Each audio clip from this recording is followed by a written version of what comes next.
অনেকে চিত্রনায়িকা সাজে, অনেকে মডেল সাজে, অনেকে সিনিয়র সাংবাদিক সাজে, নানা কিছু সেজে তারা জুলাইয়ের বিপক্ষে তারা অবস্থান গ্রহণ করে।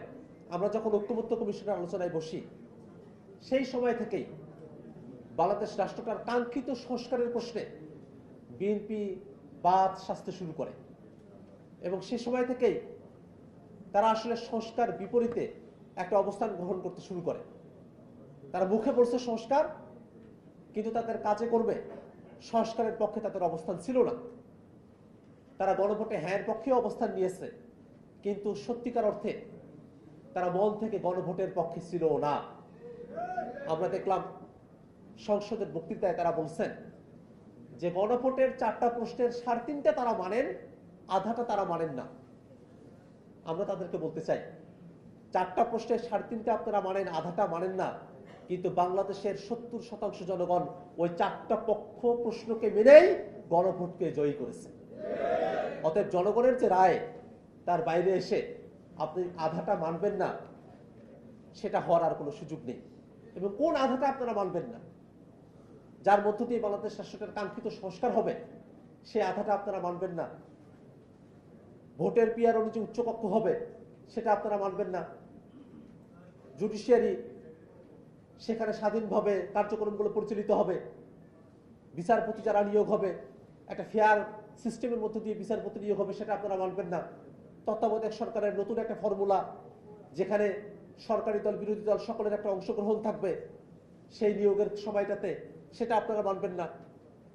সরকারি কর্ম কমিশন পিএসসিতে নিয়োগ হবে একটা সুষ্ঠু প্রক্রিয়ার মধ্য দিয়ে, দুদকে নিয়োগ হবে সুষ্ঠু প্রক্রিয়ার মধ্য দিয়ে, সেগুলো আপনারা মানবেন না। তাহলে আপনারা সংস্কারের কোন অংশটুকুকে মানবেন? অতএব আমরা সরকারের কাছে বারংবার আহ্বান জানাবো, বাংলাদেশের মানুষেরা আর রক্তপাত দেখতে চায় না। বাংলাদেশের মানুষেরা একটা গণতান্ত্রিক উপায়ের মধ্য দিয়ে রাষ্ট্রটার একটা কাঙ্ক্ষিত সংস্কারের রূপান্তর তারা দেখতে চায়। সে কারণে সংসদের মধ্যে আমরা সকলে আছি, সরকারি দল আছি, বিরোধী দল আছি, আমরা সরকারের কাছে আহ্বান জানাবো অতি দ্রুত গণভোটের রায় মেনে সংবিধান সংস্কার পরিষদ বাস্তবায়ন করতে হবে।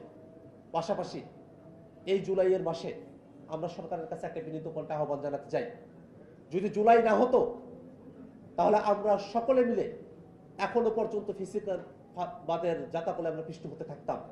জুলাই আমাদেরকে মুক্তি দিয়েছে, সেই জুলাইয়ের বিপক্ষে নানা কলা কৌশলের মধ্য দিয়ে যারা অবস্থান নিতে চায়, অনেকে চিত্রনায়িকা সাজে, অনেকে মডেল সাজে, অনেকে সিনিয়র সাংবাদিক সাজে, নানা কিছু সেজে তারা জুলাইয়ের বিপক্ষে তারা অবস্থান গ্রহণ করে, টকশোতে এসে কথা বলে, এমনভাবে কথা বলে যেন বা তারা মত প্রকাশের স্বাধীনতা প্র্যাকটিস করছে, কিন্তু বাস্তবতা সেটা নয়। তারা জুলাইয়ের বিপক্ষে নানাভাবে বাংলাদেশকে পিছিয়ে তোলার তারা চেষ্টা করছে।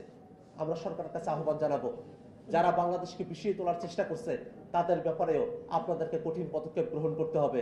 পাশাপাশি শেখ হাসিনা সহ গণহত্যার যারা মদত দিয়েছে, যারা গণহত্যা সংঘটিত করেছে বাংলাদেশে, তাদেরকে যথোপযুক্তভাবে বিচারের আওতায় নিয়ে এসে এই বাংলাদেশে জুলাই গণহত্যাকারীদের শাস্তি অবশ্যই কার্যকর করতে হবে।